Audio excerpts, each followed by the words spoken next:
Bill, my man, you got me? I got you, buddy. I can't see you, but I got you. I hear your majestic voice, and it's awesome. Well, before they show our ugly mugs, let's go ahead and get our sponsor out of the way. Sorry we're running late today, guys. I had some technical difficulties. Today's show is brought to you by Ensemble Co-working, Fort Worth's hub for private offices, co-working, meeting space, and virtual mail. Find your perfect workspace at ensemblecoworking.com. Bill? Yes, sir. Happy Thursday. We're still frozen down here in DFW. Kids are still out of school tomorrow. Wait a minute. You guys are still out of school? Still out of school. Roads are still crap at the school district. So let's jump right into it, man. Yes, sir.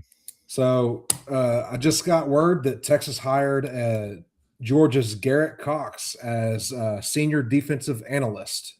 Before he was at Georgia, he was at TCU, Michigan, Tennessee, and Bama. So he knows what he's doing, and clearly this is a Muschamp hire. Oh, yeah. Familiarity with Muschamp. Yep. The way he likes things. So I would assume that's going to be a big deal for Muschamp. Let's talk about the Rangers trade that happened last week. Ooh, let's do that. The Rangers traded for lefty Mackenzie Gore. The centerpiece of that trade deal was Gavin Feen, who is the number 5 overall prospect in now Washington's prospect pool. He's the centerpiece of that, followed by Alejandro Rosario, who is likely not going to pitch for 2 years because he's going to need Tommy John surgery on top of some other injuries that he's got. Infielder Devin Fitzgerald. That's hyphen Fitz hyphen Gerald. Outfielder Jeremy Cabrera. And then first baseman Abimelech Ortiz.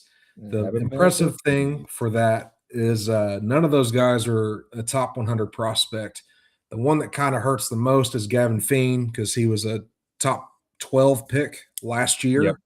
Yep.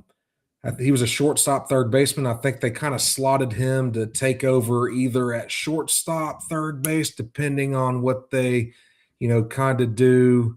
There's a lot of moving parts in the Rangers organization right now, especially with the young kid we got coming up playing shortstop, Corey Seager's health, and then what happens with our current third baseman. Who is it? Josh Young. Josh Young. So I think he's kind of Anthony Davis Jr. Yeah. I mean, he stayed healthy for the most part last year. He just had kind of a bad year statistically. Comparatively speaking, he was healthy. So we just kind of have to roll with the punches there and see what happens. So, yep. Overall, I wanted to get your opinion on it. I like the trade. What do you think? I like it. Obviously you don't want to give up any of your top prospects like that, but I think Feen, they were kind of he's minimum 3 years away from contributing. He was, like I said, he was the first round pick last year. Yeah. So he's minimum 3 years for contributing, most likely 4 to 5. So he was a high school kid, right? Yep. This is more of a win now move for them. And if you look at some of Gore's numbers, they don't necessarily look outstanding. His ERA, wins, losses, and all that. But the man, he knows how to pitch. He's got 4 above average pitches. All 4 of his pitches. He's like one of the few. I think they said he's one of the few starters in the league to where every one of his offerings grades out to above average. Yeah. A couple of them are stellar. His strikeout rates, I believe they're ascending. I think he gets a good amount of strikeouts on every one of his pitches, which means that's deception, which means he's not afraid to throw any of his pitches at any time, and he can get you out with any of them. Yeah. So whether it's his strikeout rate is not exceptionally high, but it's solid, it's good. Well, the other thing we got to think about too is, he was playing with probably the worst catchers in the entire Major League Baseball, and probably the worst team in Major League Baseball the last couple of years. Ever since the World Series that they won a few years back, was that 2019, 2020, whenever that was? I think it was. 19. It was either right before COVID or right after COVID, whenever it was. whenever after they won that and they traded Sano, I mean it was. Yeah, they've been kind of on a downward trajectory ever since then. They've got some good pieces there with James Woods, a big outfielder. Yeah. They drafted Dylan Cruz. Yeah. Second overall. Yeah. He's a talented guy. They've got some good young pieces coming up, and Fiend, he kind of fits their timeline. Mm-hmm. When they're ready to really start contending again, if they get to that point, I think that'll be right. He'll be getting to the majors right about that time. It made a lot of sense. They're not in a win now mode. Like if Mackenzie Gore wins you 10 games, that does nothing for them. Trade now, flip him for a bunch of pieces. Texas gets rid of Alejandro Rosario. While he's a very talented pitcher, he's injury. He's got an injury history. If everything works out, that's going to be a win for them. He'll be ready about the time they're ready to start competing. None of those guys was going to contribute to the Rangers. No, not in the next year or two. Yeah, definitely not. Gore's what? Gore's 27. I think he's 27. Yeah, he slots in there. He slots in there three or four, most likely three. You slide lighter down to 4 and let Rocker and Latz compete for that 5th spot. But you roll out a top 3 of DeGrom, Eovaldi, and Gore. And you got Leiter. If you want a top 4 there, that's pretty stout. It's pretty solid. It's pretty formidable. If we have somewhat of an offense, if there's one thing we can do, we can trust CY with pitchers. Like he's given us more than enough confidence to trust in his ability to scout and get the right pitchers in here. That's for sure. I think that like I said, I think that. I think that Conforta. Did they get Conforta? Who was it? Brandon Nimmo is who they traded for. Yeah. For Simeon. Simeon was kind of. I love Mark Simeon. He was a great leader, great clubhouse guy, but offensively, he's just fallen off. Oh yeah, and he started to fall off the year we won the World Series. He had a great start, and then he just kind of in the playoffs he kind of fell off a little. Corey Seager was on fire. That World Series run, but I mean, hey, man, pitchers and catchers report in a couple of weeks. I like this for the team. I still don't know what they're doing in the bullpen, and that's part of what killed them last year was the bullpen. They didn't have anybody they could go to. Yeah, let some good players just walk away. I think they've got some young guys that they're going to see what they can do, and that's part of not spending. You've got to suffer somewhere, and I hate to see them suffer and make the same mistakes because if we had somewhat of a bullpen last year, even with the abysmal offense at times, if we had somewhat of an average bullpen, who knows what could have happened, right? We wasted one of the best pitching seasons by a starting unit. We wasted one of the best seasons in the history of that ball club because we couldn't close games. And I would hate to see that again. I think the offense is going to be better. Starting staff, it's going to be hard to be better than last year, but I think they're going to be at least as good, if not better. Yeah. So your question is your bullpen, and of course you don't really know how things are going to go with Skip Schumacher because he's replacing Boch. But I like the trade. Yeah, I think Skip's going to be great. Maybe we're not super competitive. I don't think he's a short-term coach type deal. I think he's a guy that we want to keep here for the long run. We're going to see what he can do. He did great things in Miami. He's got infinitely more resources here in Texas with an owner that at times shows that he wants to win. At this point, they're trying to trim, which I get, right? When you've got, a top 5 payroll and you perform like you did, I get it. So let's move on to some stars and some Mavs, and then we'll jump into some Cowboys before the break, and then we'll get back into some more Cowboys and jump into some Longhorns in college football stuff. So the Stars, they've kind of turned it around a little bit. They won 3 of their last 4. Now 2 of them have been against St. Louis. I think until last night, they lost their 5th straight. The last 2 to the Stars. So, I mean, Dallas knows a thing or two about losing games consecutively. especially the last month or so. But Yeah. listen, we're still sitting at third in the division with 69 points. In the Central, that's behind Colorado at first. They're sitting at 79 and Minnesota at 70. But hey, we're winning. I'll take it. I don't know what's going on with Ottinger. Maybe he's not sleeping well with that new baby. I guess mom and the baby need to go to the spare bedroom or something because we got Stars games to win. No, I'm just Let kidding. the man Mama. sleep, for the love of God. Yeah, we got a Stanley Cup to win, Mama. God, Yep. he can take over in the off season when he's resting. But look, I think the Stars.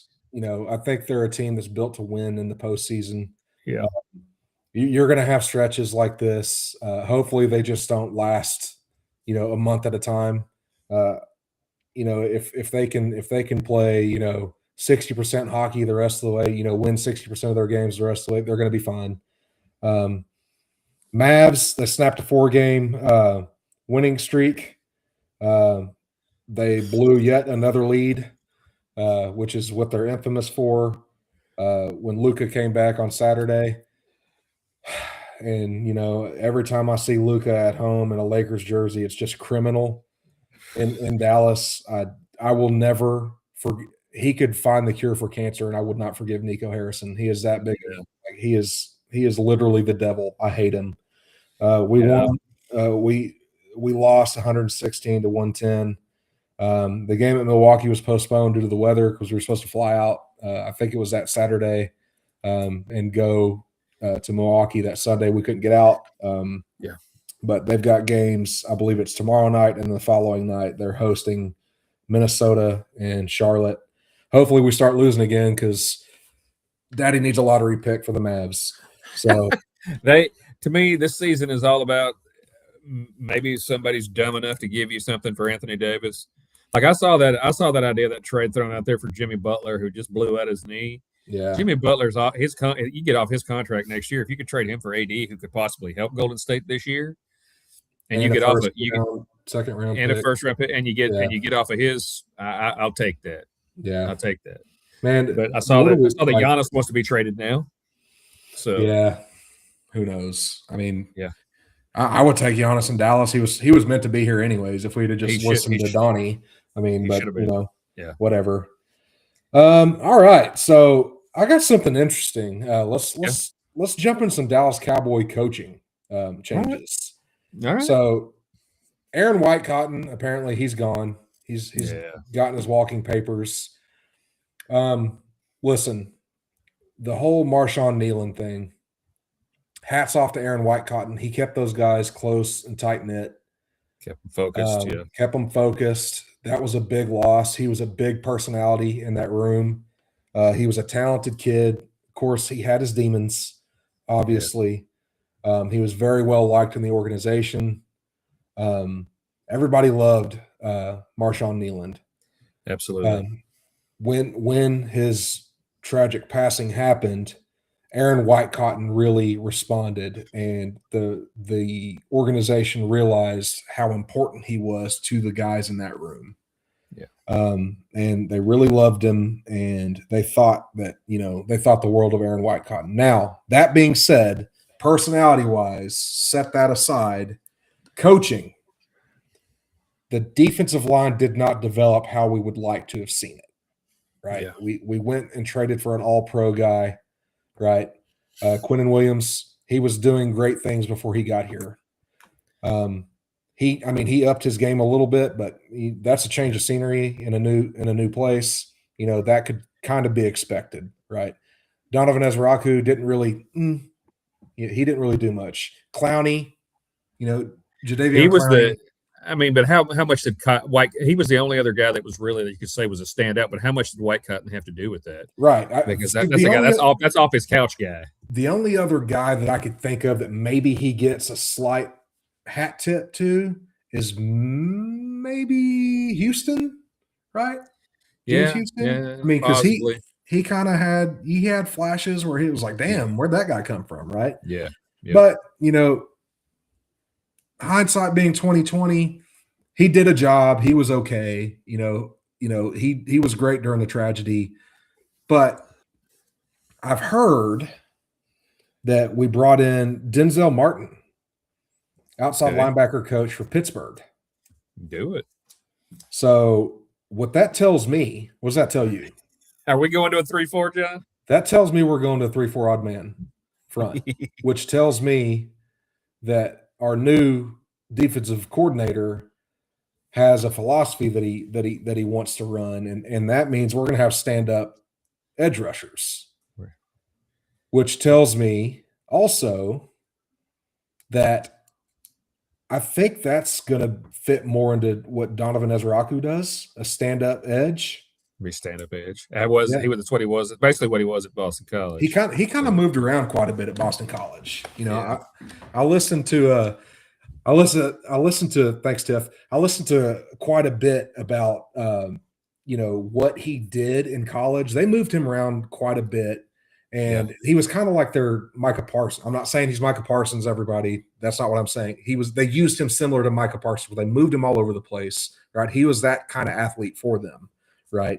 But when you think of Denzel Martin, he's been there since 2016, right? So when you think of guys, you think of TJ Watt, Alex Highsmith, Nick Herbig, who is a situational pass rusher.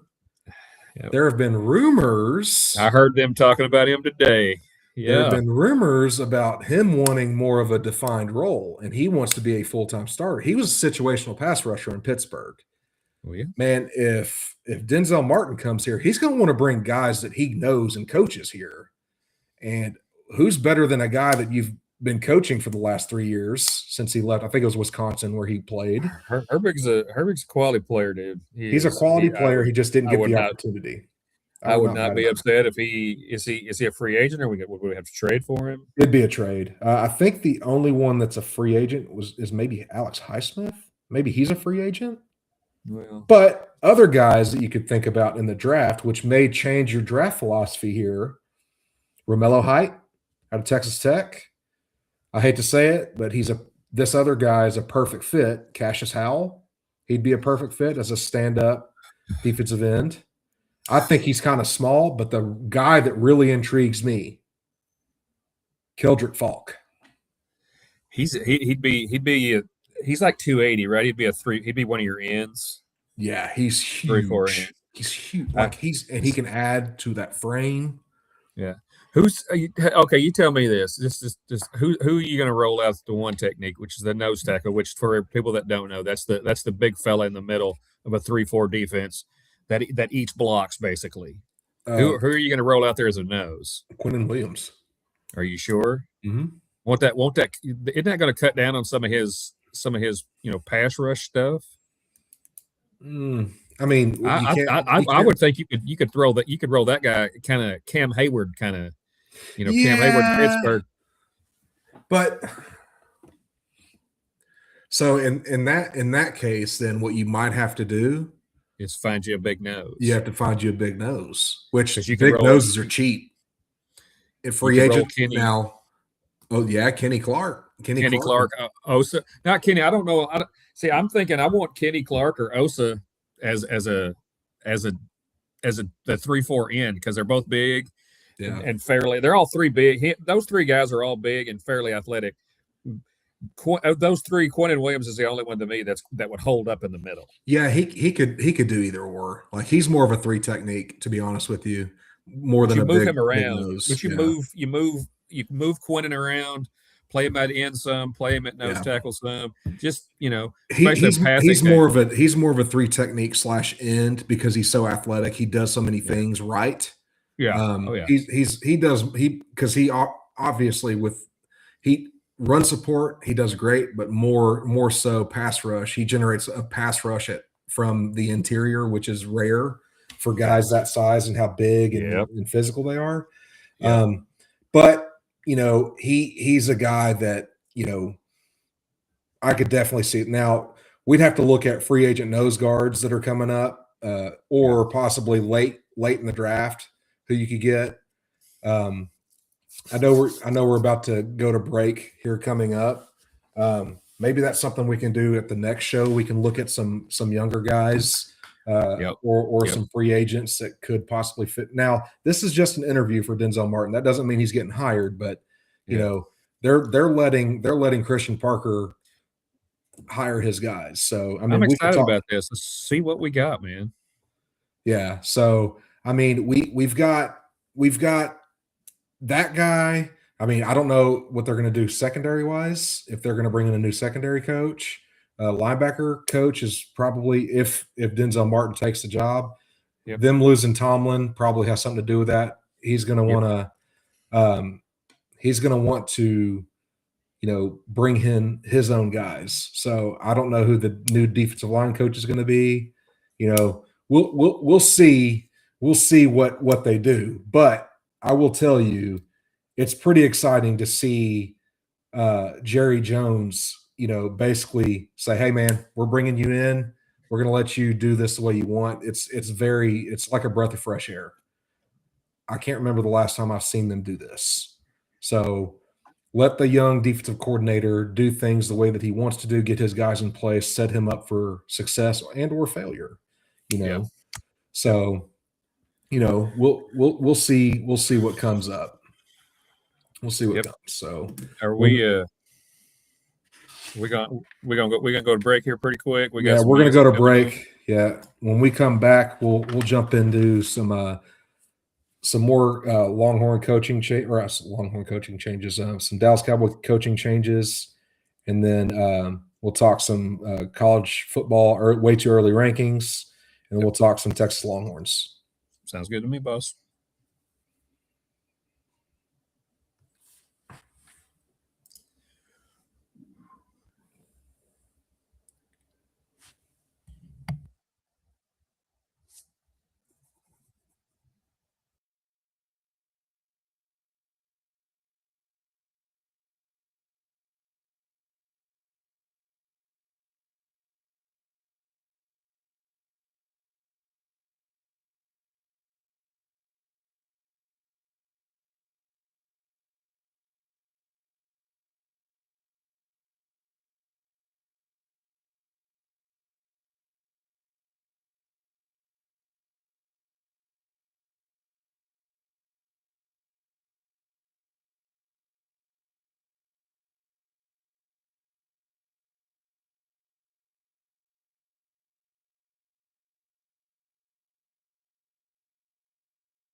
Let one of our SmartFares expert travel agents find ridiculously low prices for you. Call SmartFares today and get the best price on your next flight. Guaranteed.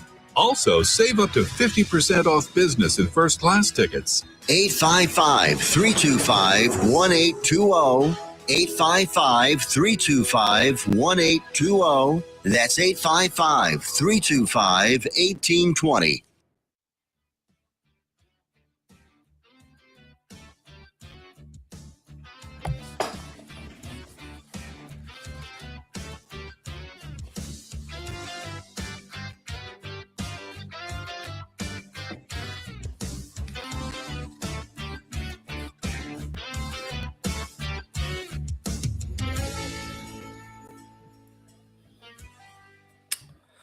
All right, welcome back, everybody. Just a reminder, today's show is brought to you by Ensemble Co-working, Fort Worth's hub for private offices, co-working, meeting space, and virtual mail. Find your perfect workspace at ensemblecoworking.com. All right. So are there any other coaches that you've heard that they brought in you wanted to discuss? No, I don't know. I don't know a whole lot about their coaching situation right now. Like I said, I was a little bit out of pocket after Sunday about 5:45 and we didn't get power back until Monday at about 5:45. Snowmageddon. Yeah, we missed. It was ice here. It was bad, man. There was 270,000 people without power. And hopefully most of those people have theirs resolved and people are all right because it's still pretty freaking cold here. Yeah. But no, I missed that. I missed the NFC Championship game, and I haven't seen a lot of the coaching changes stuff. I know more overall about the league specifically. I had some stuff where thought about it. We could give some of the hires that they've got. We can discuss some of those hires real quick. Yeah, let's do it. And the grades. I gave Harbaugh to the Giants. I gave that an A+, man, because you're not going to find a guy that's got that kind of track record very often, and he brings them consistency, a clear direction, and hope for that team they've been down for a while. Sure. And I love the Jesse Minter hire in Baltimore. I mean, he's basically a younger Harbaugh. That's exactly what I was going to say. He's young Harbaugh. He coached. I mean, he was with Jim at Michigan. He was with John in Baltimore and or Jim and John in Baltimore, and then back Jim in San Diego. And he's a younger Harbaugh. Man knows his stuff defensively. I think he's going to bring a fresh voice, a familiar face, because he's been there in the organization before, but a fresh voice. I think their defense is going to be better for it because he is a defensive coach. Yeah. I think he's going to get them back where they need to be. And if he hires a good OC, he needs a good OC to work with Lamar Jackson. Lamar Jackson is supremely talented, a very unique player. Yeah. And he's going to need somebody there. The Stefanski hire, I mean, I gave it a B. Stefanski, I think, is a good coach. I think with better personnel, I think, and a little bit better ownership group, I think you're going to see more. I don't know how they're going to do quarterback wise with Cousins, old Cousins, and injured Penix. Yeah. I think Bijan Robinson's going to like him even more, and so are fantasy managers, because I think Bijan Robinson's going to he's going to feast in that offense for sure. Yeah, I like the Joe Brady hire in Buffalo. I think that's going to be good for them. There's some continuity there. Timeout. Okay. I got to stop you on that one, right? Okay. I don't disagree with the Joe Brady hire. Yeah. Right. But the front office in Buffalo. Oh, it's a joke. Yeah. The way they went about that is dysfunctional. Pagula, he's an idiot. Like, the way that he did this, if he would have just said, hey, I'm tired of what this guy's saying. I know what I want to do. I know where I'm going. Don't bring in Philip freaking Rivers to interview for the job. Like, just say, hey, we want to give the young guy a shot. That's what we want to do, because, the whole offense likes him. I think they would have done better this year had half their receiving core not been hurt. That's just my opinion. But the way that they went about that is just horseshit. Well, yeah. And they tried to say that, the Keon Coleman draft pick, that was McDermott, that they didn't really want him. I think that was a and he denies it, but I think that was a Brandon Beane kind of power play there. Yeah. And I think that was a mistake. The fact that Sean McDermott's out there, if somebody wants to hire him, if he wants to, I think he's probably going to take a year off, but there's still some teams out there with OC openings. And, I think if he considers that. If I was Arizona, I would call him and say, hey, what do you want? In a heartbeat. Like, I don't Arizona, think he will. Oh my God. If I was anyone, I would call him. Coach. Yeah, he's a damn good. If we had fired McCarthy this year, I would drive to the Star and protest and say, hey, this is the guy you need to call this guy, right? Yeah. I love Shoddy. Don't get me wrong. I love the guy. Yeah. But if this was this year, right, I'd be throwing my hat in the ring and saying, we need to go get that guy. I don't think it's going to happen, but I wouldn't be shocked to see him wind up as Philly's OC, because he's got a history there. He was there with Andy Reid. That's the last thing I want. He's from Philly. Yeah. So he's got familiarity with the organization. I don't want him there. If he takes some time off. I'm calling my shot. He takes the year off. The Eagles have a bad season. They 100%. And he's the next head coach. That's going to be a nightmare. 100%. Now, there's some other coaches. Let's go Saleh. I like the Saleh hire. I think Robert Saleh's a good football coach. I think he learns from his time with the Jets. I'm not saying Tennessee's a good organization. They got a lot of work to do. I think he's going to help on the defensive side of the ball. But I love their OC hire. They went and got Brian Daboll. It's a great OC hire. I think Brian. I don't know that Brian's how good a head coach he's going to be, but I know what kind of offensive coach he is. and I think he's going to do really well with Cam Ward. I think that's going to help Cam Ward immensely. Yeah. But they got to get him some receivers. Yeah. The Hafley hire in Miami, I didn't care for. It's just kind of meh. Yeah. Mike McCarthy in Pittsburgh. You replace one Mike whose last Super Bowl appearance was 2011 with another Mike whose last Super Bowl appearance was 2011. That is such a Pittsburgh thing to do. Like, but I like the Mike McDaniel OC hire with the Chargers. I think that's going to be. I think that makes Justin Herbert instantly better. Yeah, I really do, because dude, they're gonna run that conference next season. Another guy, I don't know how good a head coach he is, but offensively, I know what kind of he comes off that Shanahan tree as well. Man knows his stuff. But and then I hear Todd Monken, former Harbaugh's former OC in Baltimore, got hired. That's took the Cleveland job. I don't think anybody going there's Shador Sanders. By the way, it's the biggest joke of the week to me. Shador Sanders getting named to the Pro Bowl. Please. Gag. That's just, was everybody else busy or injured or just didn't want to do it? Does nobody care about the Pro Bowl anymore? Yes, that's the case. Nobody cares. It's worse than Tyler Huntley making it a few years ago. Oh my God. Yeah. No. Anyway, that's what I got on the coaching stuff, man. This was not the year for everyone to fire their coaches. I mean, in my opinion, with the Browns, they screwed, and I don't know if it was Stefanski that did it. He shot off his own toe when he got rid of Baker.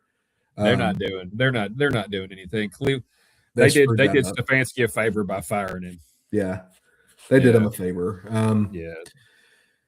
It's a joke, man. It's a joke. So, all right, let's get into some top 25 rankings. Way too early top 25 rankings. You want to guess who's ranked number one according to NCAA? Well, I'm going to say it's not Indiana. It's not. Is it Ohio State? It is Ohio State. Ding, ding, ding, ding, ding. Ohio State is number one. All right. So I laughed.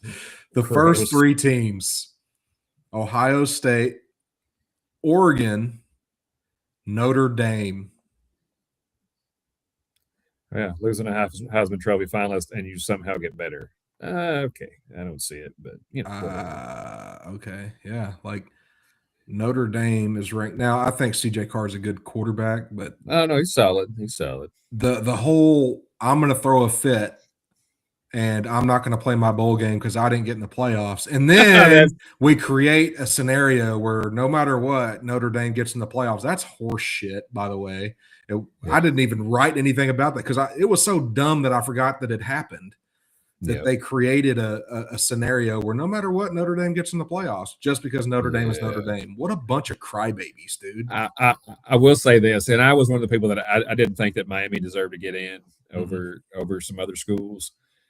But they damn sure earned what they got. They showed, hey, we did long here because they got all the national championship game. They did. And gave Indiana a hell of a fight. So they did. Yeah. They did. Yeah. I 100% agree. They got Texas ranked at 4. That's fine with me. I don't want to be ranked number 1. I don't want to be there until I earn it. Don't give me that number 1 ranking again. Just like last year, man. I'm telling you, if that O-line can perform, if they can find somebody to block for those talented running backs they got and for Arch, if the O-line plays decent, this team is going to be scary. We'll get to that. There is a ton of talent on that team. We'll get to that. Okay. I'm giving you the wink. We'll get to that.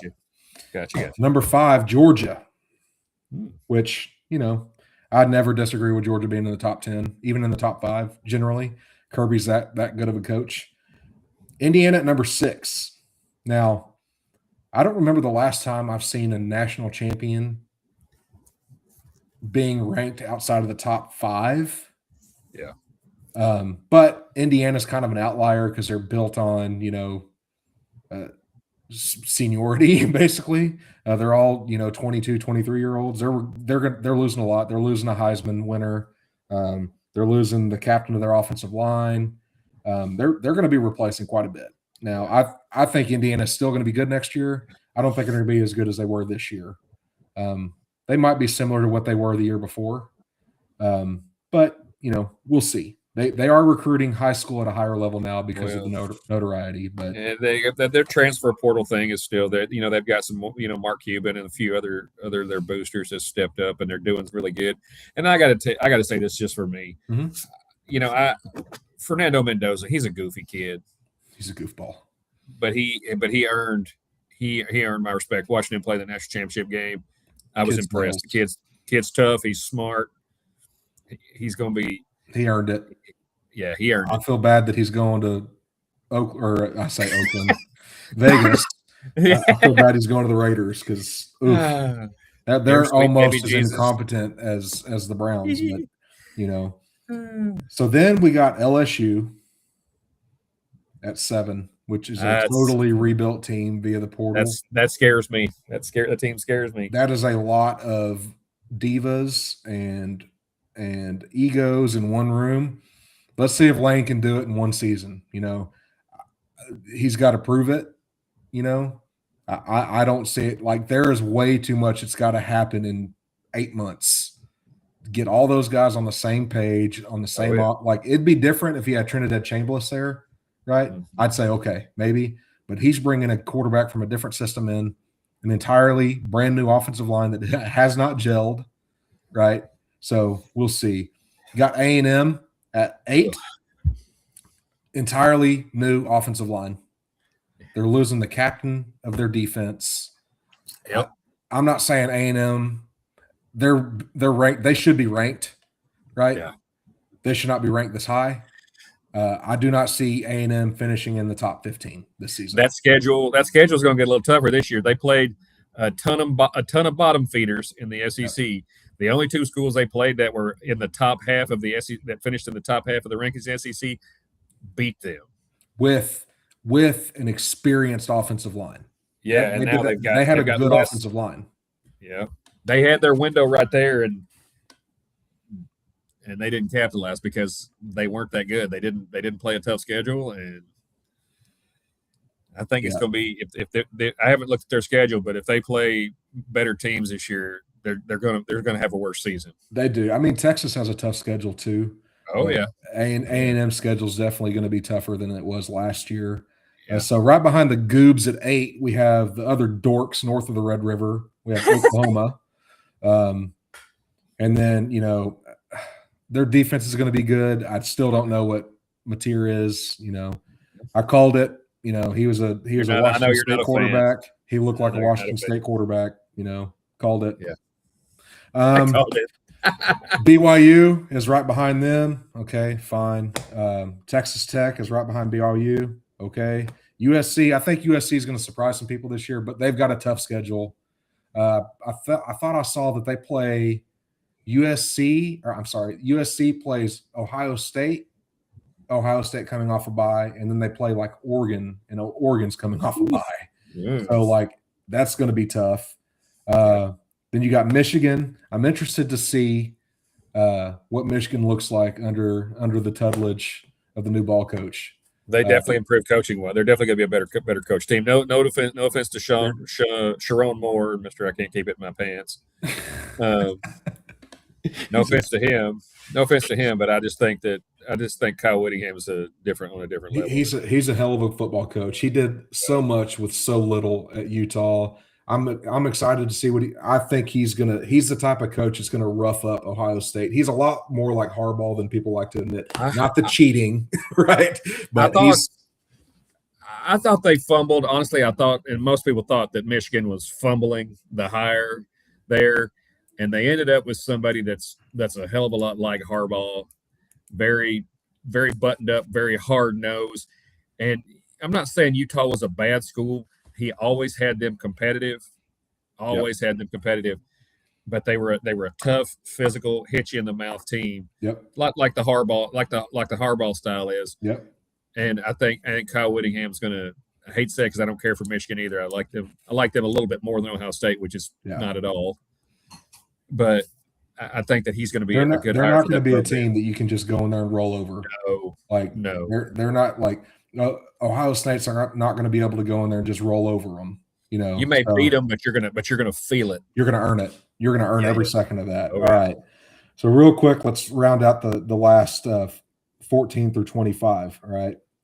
So we got 14 at Ole Miss, 15 Houston.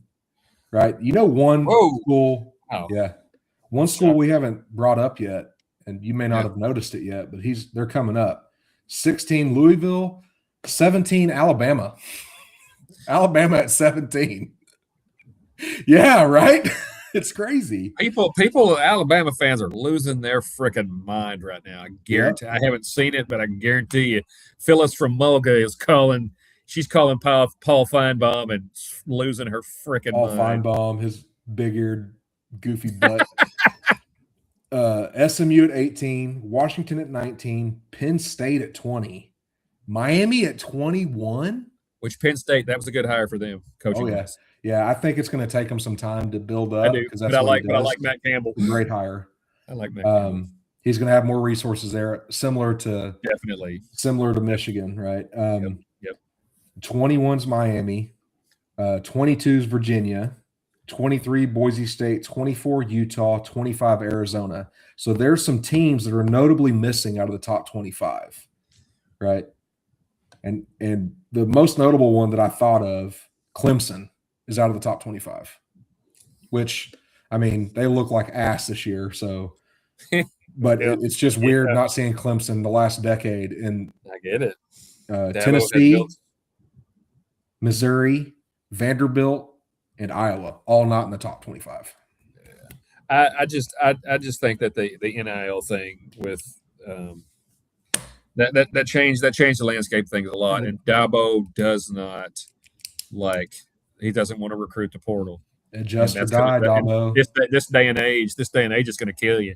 That's one of the reasons Saban got out, because the NIL and the transfer portal, and Dabo's. Yeah, people like to joke all the time, man. But Saban after die, man. Saban didn't like it when the playing field got even. Yep. You know, Alabama was paying kids. Everyone knows it, dude. Well, when you got teams that would start for just about any other team, when you got players from that would start for just about any other team in the country sitting on your bench, you had 5 stars that were third stringers. Yeah. So I mean, yeah, somebody got hurt. The next one just stepped in. It's level. It leveled the playing field, and he didn't like it, so he got out. Dabo's still in it, but he hasn't adjusted, and they're struggling. They really are. Yeah, that rounds out the top 25. Let's jump into some Texas talk. We only got a few minutes here, so we got to kind of move quickly. I'm going to talk about the offensive line first. I don't know if you saw this, but Texas added a commitment from an offensive line yesterday. Yeah. Western Kentucky grad transfer Lawrence Seymour. Now, I'm going to read some stats here. He only gave up 1 hurry against LSU in 52 passing attempts. That's a Western Kentucky guard against LSU. You know, he only had 1 penalty in 840 snaps. He only gave up 1 sack in 532 passing attempts this season. Yeah. This offensive line is going to look totally revamped. You got Gooseby, Seymour, Robertson, Baker, Siani. That's your offensive line. That's your starting 5. You've got over 2,500 more snaps to start this season than the offensive line did last season. Well, you got experience. Yeah. Now, here's the kicker. Has Kyle Flood lost a step? Do we trust Kyle Flood to develop him? I don't know. Here's where I was hard on Kyle Flood this season. And here's some things that we didn't think about, right? Yeah. I don't think that they planned on big Cam Williams leaving. I think they thought that Cam Williams was going to stay, right? Which he should have. We both discussed that because he was not ready to go, but I think he saw that NFL money and he's like, "Oh, I'm gone." Yeah. So he was a 7th round pick or whatever it was. So he sat on the Eagles practice squad, or maybe he dressed out for the playoffs. Maybe I don't know, right? But he went Tough there. line to crack right there, bud. Tough line to crack. It's tough, right? So he sat there, and he very well should have come back, right? So what they had to do, they had a position battle between Andre Kojo and Baker, right? Kojo tore up his knee. Baker won by proxy. He's a true sophomore. Started at right tackle in the SEC. He did pretty damn good for a right tackle starting in the SEC. I'm not saying he was great. I'm saying for a kid that wasn't supposed to start, he did fine, right? They're going to slide him into right guard, and they're going to put the Siani kid at right tackle, right? The Siani kid himself he didn't give up a sack this season. He had over. Was he at Wake last year? Wake Forest, right? Yeah. The ACC plays some good ball, right? I'm not saying they're SEC football. They do have some good pass rushers. They have some good pass rushers. You talk about Clemson, right? You talk about Pitt. Pitt has good pass rushers. Miami's got two. They got two. Miami, Louisville always has decent pass rushers. I mean, I'm just throwing these guys out. Virginia, right? Like these guys, they have quality pass rushers in the ACC. This kid did good, right? Yeah. Right. So let's talk about the strengths of the offense, right? The passing attack is going to stretch defenses with Cam Coleman, Ryan Wingo, and then Emmett Mosley in the slot, right? You stretch that offense out or that defense out with 2 high point pass catchers that can get open and stretch the field on either side with a tough physical pass catcher and Emmett Mosley across the middle of the field. That's not including a 4th receiver in the rare instance that Sark goes 4 wide, right, or a tight end. Well, we got Khalil Lockett for that. You got Khalil Lockett. You've got Dalen McCutcheon. You've got the freshman he's going to be a freshman, the 5-star out of Shiner. Bishop. Yep. Bishop. Jermaine Bishop, right? There are kids all over the place, right? I'm worried about a little bit of tight end because we got some blocking tight ends, but I don't know receiving wise. Nick Townsend. You said Townsend. You said you like Townsend. He's going to be the kid, right? And then you're going to have Masukas as your blocking inline tight end. But here's where shit gets scary. You've got that compounded with 2 of the most dynamic running backs in college football, guys that can shake you in a phone book or in a phone booth. Yeah. And Hollywood Smothers and Raleek Brown. Those are dudes that can cut once and be gone. So you compound that with a decent push up front. Yeah. That's terrifying for opposing defensive coordinators. Indeed. You don't want that. And then you figure in the freshman power back that we've got, or Michael Terry, right? Who can come in and just bludgeon you up the middle, depending, if he's ready, right? Defensively, you got your pass rush. You got Colin Simmons, Lance Jackson, Zena Umeozulu, Colton Vasek, Smith Rugbo, right? At linebacker, you've got Anthony Smith, Rasheem Biles, who was the top linebacker in the portal. And then you've got Tyler Atkinson. And now let me tell you about Tyler Atkinson. I'm excited about Tyler Atkinson. Tyler Atkinson showed up, moved in, and went to the indoor facility. And he's been working out since he got there. I like it. If that tells you what this kid's ready to do, he's ready to play some damn football, is what he's ready to do. Let's do it. These dudes are going to make plays in the secondary, right? So you've got big boys up front to keep these guys clean. And then you've got pass rushers on the outside. In the secondary, you got Derek Williams. He's going to be the leader of the defense along with Warren Robertson at safety / he's going to be like your, rover type guy. Yeah. They're going to be aggressive. And I love PK, but that bend don't break shit, that's done. I'm excited about Babyface. See, and his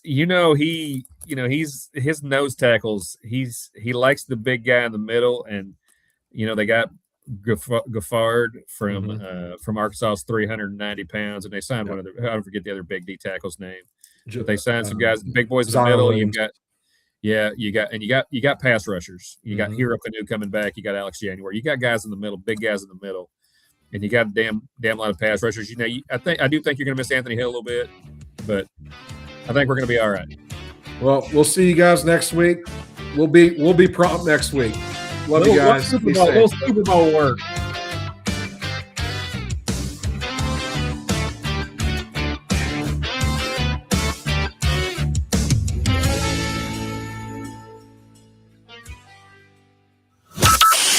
From Burleson to Venus and Grandview to Godley, this is the voice of Johnson County, Joco Community Radio.